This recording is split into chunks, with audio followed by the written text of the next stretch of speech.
এই যে ৯ আগস্ট ২০২৫ রাখি বন্ধন, রাখি পূর্ণিমা, এই রাখি বন্ধন এই মুসলিম সমাজে হাজারো হাজার লক্ষাধিক যুবক যুবতী ভাই বোনেরা এই রাখি বন্ধন, এই রাখি পূর্ণিমা উৎসব পালন করছে। সম্মানিত উপস্থিতি, এই যে রাখি পূর্ণিমা, রাখি উৎসব আজ মুসলিম উম্মাহ, মুসলিম সম্প্রদায়ের মানুষ, মুসলিম জাতি এই রাখি বন্ধন পালন করছে। এই রাখি উৎসবটা কাদের? এই রাখি উৎসবটা কি আদৌ এই মুসলমান জাতির জন্য না কাদের জন্য? এই রাখি বন্ধন অর্থাৎ রাখি পূর্ণিমা, এইটা হচ্ছে দেব দেবীদের আচরণ, দেব দেবীদের উৎসব। আর যদি দেব দেবীদের উৎসব হয়, দেব দেবীদের আচরণ হয়, তাহলে এই রাখি বন্ধনটা কাদের উৎসব? হিন্দুদের উৎসব। কাদের? হিন্দু সম্প্রদায়ের মানুষের হচ্ছে এই রাখি বন্ধন, এই রাখি উৎসব। যদি এটা হিন্দু সম্প্রদায়ের মানুষের যদি এই রাখি উৎসবটা হয়, তাহলে আজ বর্তমানে এই মুসলিম উম্মাহ, এই মুসলমানের মধ্যে হাজারো হাজার লক্ষাধিক ছাত্র ছাত্রীরা কেন এই রাখি বন্ধন পালন করছে? আপনি আমি বাড়িতে বসে রয়েছে, হয়তো আমরা বুঝতে পারছি না এই মুসলমান উম্মাহ, এই মুসলিম জাতি এই রাখি বন্ধন পালন করে কিনা।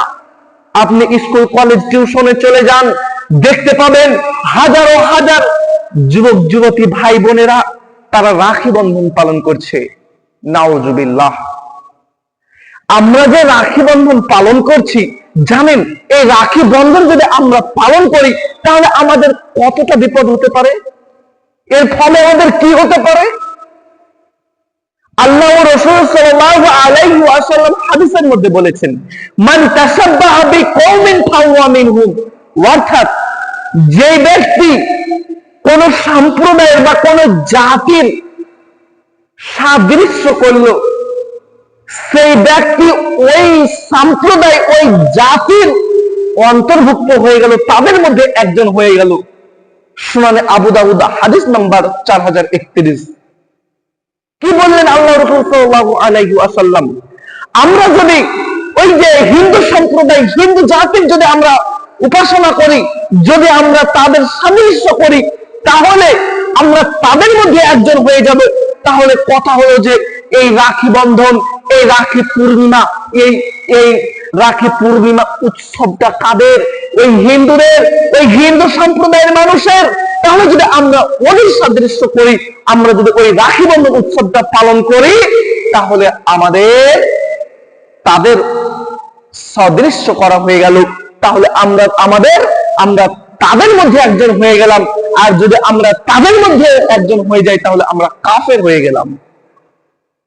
সম্মানিত উপস্থিতি, আল্লাহ পাক রব্বুল আলামিন কুরআনুল কারীমের মধ্যে বলেছেন, সূরা কাফিরুনের মধ্যে, কুল ইয়া আইয়ুহাল কাফিরুন লা আ'বুদু মা তা'বুদুন ওয়ালা আনতুম আ'বিদুনা মা আ'বুদ ওয়ালা আনা আ'বিদু মা আ'বাদতুম ওয়ালা আনতুম আ'বিদুনা মা আ'বুদ লাকুম দীনুকুম ওয়ালিয়া দীন। বল, হে মুহাম্মদ সাল্লাল্লাহু আলাইহি ওয়াসাল্লাম, তুমি বলো, ইয়া আইয়ুহাল কাফিরুন, হে কাফেরগণ, আমরা উপাসনা করি না যেটা তোমরা উপাসনা করো।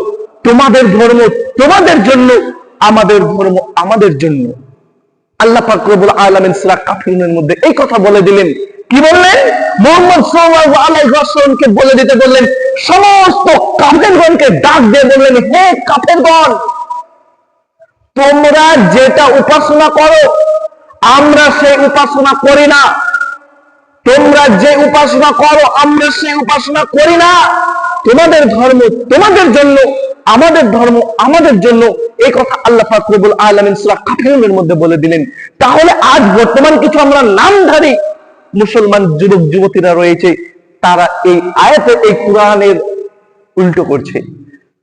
আল্লাহ পাক রব্বুল আলামিন বলে দিলেন কাফেরদেরকে যে তোমাদের উপাসনা আমরা করি না যেটা তোমরা করো। তাহলে আজ কেন আমরা মুসলমান সমাজ আমরা তাদের উপাসনা করছি, আমরা তাদের এই রাখি পূর্ণিমা উৎসব পালন করছি? সকলের কাছে আমি অনুরোধ করে বলছি, এই রাখি পূর্ণিমা উৎসব বন্ধ করুন। মুসলিম উম্মাহ যদি আপনি হয়ে থাকেন, এই রাখি পূর্ণিমা উৎসব যদি আমরা পালন করি, আমাদের মহা বিপদ আছে আখিরাতে। আমরা এই মুসলমান থেকে আমরা বেরিয়ে যাব, আমরা এই হিন্দুদের মধ্যে একজন হয়ে যাব। আল্লাহ পাক রব্বুল আলামিন বলেছেন আমরা তাদের উপাসনা করি না, কিন্তু তারপরেও আমরা উপাসনা করছি।